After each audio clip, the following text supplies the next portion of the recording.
everyone, good evening. I am Lars and I am a pet content creator and a rodent keeper. Most of my pets are the guinea pigs. And for today's video, may ipapakita ko sa inyong mga bagong guinea pig na dumating sa akin. Well, bago ko ipakita sa inyo yung mga bagong guinea pig na dumating sa akin na pina-adapt, inform ko lang kayo na nagbebenta ako ng pet supplies. Ito yung ginagamit ko na pangkuha ng budget para sa mga pangangailangan ng mga adopted kong guinea pigs.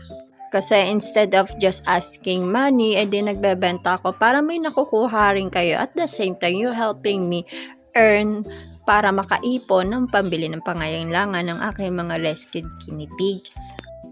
Ito yung isa sa mga dumating sa akin. Isang teddy guinea pig. Siya ay female at pangalan niya ay Mitsuri. May isa pa siya kasamang female. Kaso kahapon sobrang init. Na-heat stroke yung isa niyang kasama pa. Ito naman yung isang anak na babae ni Mitsuri. Isa din siyang teddy. At siya naman ay si Shin. Tapos dalawang abiborn naman yung kasama nila.